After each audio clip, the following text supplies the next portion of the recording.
সারা দেশে জামায়াতের গণজোয়ার দেখে একটি রাজনৈতিক দল দিশেহারা হয়ে মিথ্যার আশ্রয় নিচ্ছে, এমন অভিযোগ করেছেন জামায়াতের আমির ডক্টর শফিকুর রহমান। যারা সামাজিক যোগাযোগ মাধ্যমে এক্স অ্যাকাউন্টে হ্যাক করে নোংরা পোস্ট দিয়েছেন তাদের পরিচয় প্রকাশ করারও হুঁশিয়ারি দিয়েছেন তিনি। আরও জানাচ্ছেন মেহেদি হাসান। নির্বাচনী প্রচারের 11তম দিনে বিকালে নিজ আসনে গণসংযোগ ও পথসভায় অংশ নেন জামায়াতে আমির। মিরপুরের 22 টেকি ও ইব্রাহিমপুরের পথসভায় তিনি বলেন, সারা দেশে জামায়াতের গণজোয়ার দেখে একটি দল দিশেহারা হয়ে পড়েছে। এদের হাতে ক্ষমতা গেলে দেশের অস্তিত্ব থাকবে না বলে মন্তব্য করেন ডাক্তার শফিকুর রহমান। একদম লোক এখনই কি করছে আপনারা দেখতে পাচ্ছেন। এদের হাতে দেশের দায়িত্ব দিলে দেশের কোনো অস্তিত্ব এরা রাখবে না। আমার 56,000 বর্গ মাইল এলাকার মানুষকে শেষ করে দিবে।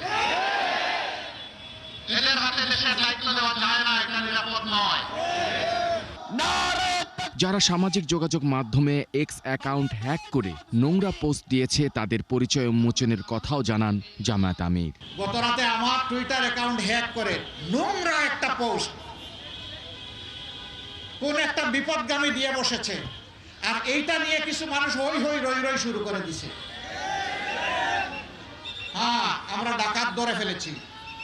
কোন জায়গা থেকে এটা করা হয়েছে এটা আমরা চিহ্নিত করে ফেলেছি। ইতিমধ্যে জাতির সামনে আমরা উন্মুক্ত করে দিয়েছি। একদম ফকফকা উজ্জ্বলভাবে আমরা জাতির সামনে এটা তুলে ধরবো। গণভোটে হ্যাঁ জয়যুক্ত করার আহ্বান জানিয়ে তিনি সতর্ক করেছেন, দেশে আর ফ্যাসিবাদ ফিরতে দেয়া হবে না। আপনারা হিসাবের পক্ষে আছেন, শক্তভাবে আছেন, আল্লাহ আমাদের সঙ্গে আছেন। মেহেদি হাসান, ৭১, ঢাকা।